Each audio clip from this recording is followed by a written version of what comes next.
ସବୁବେଳେ ଗୋଟେ ମୋ ଉପରେ ଘେରେ ଘେରେ ହଉଛ ଦିନ ରାତି 24 ଘଣ୍ଟା। ତମେ ଏମିତି ତମ ଜୀବନରେ କଣ କରି ପକେଇଛ କରିକା ପିଅନ ଚାକିରି ଖଣ୍ଡେ କରିଛ। ଆଉ କଣ କରିଛ ତମେ?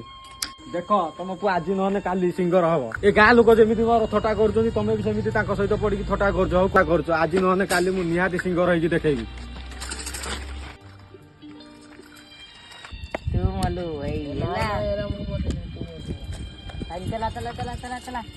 ହଉ ସାଙ୍ଗ ଦେଖିଲୁ କିଏ ଆଇଲା? ଏଇ ଆରେ ସିପୁ ଆଜି ତାର କଣ ହେଇଛି କିରେ? ଆମ ପାଖରେ ନ ବସି ସିଏ କଣ ଅଲଗା ବସିଛି? କେଜାଣି କଣ ହେଇଛି ତା ପାଖକୁ ଚାଲି ଯିବା ଦେଖିଆ। ଆରେ ସାଙ୍ଗ ଆଜି ତୋର କଣ ହେଇଛି କିରେ? ଏମିତି ମନ ଦୁଃଖରେ ବସିଛୁ।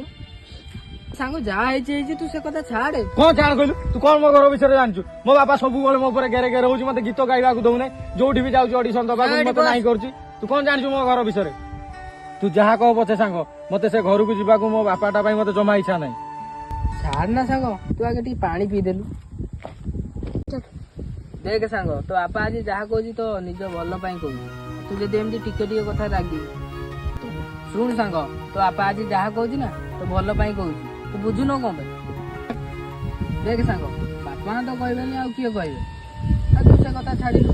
ଆଉ ତୁ ଅଡିସନ କଥା କଣ ହେଲା? କଣ କହିବି ସାଙ୍ଗ, ଯୋଉଠି ତ ଅଡିସନ ଦଉଛି କୋଉଠି ବି ମୋର ସିଲେକ୍ସନ ହେଇପାରୁନି। ଏଥରକ ତ ଗୋଟେ ଅଡିସନ ଦେଇଛି, ଦେଖାଯାଉ ଆଜି ସନ୍ଧ୍ୟା ସୁଦ୍ଧା ଜଣା ପଡିବ। ସାଙ୍ଗ ଟାଇମ କେତେ ହବ କହିଲ? ଆମ ପାଖରେ କୋଉ ଘଣ୍ଟା ଅଛି କି ଆମେ କହିମୁ କେତେଟା ଟାଇମ ହେଲାଣି? ସେଇ ଖାଇବା ଟାଇମ ବୋଧେ ହବନି ଆଉ। ସାଙ୍ଗ ମୁଁ ଆସୁଛି, ମୋର ଟିକେ କାମ ଅଛି। ହଉ ହଉ ସାଙ୍ଗ, ତୁ କୁଆଡେ ଯାଉଛୁ ଆମେ ଜାଣିଛୁ ଯେ। ସାଙ୍ଗ ରାତିରେ ଦେଖାହବ, ମୁଁ ଆସୁଛି।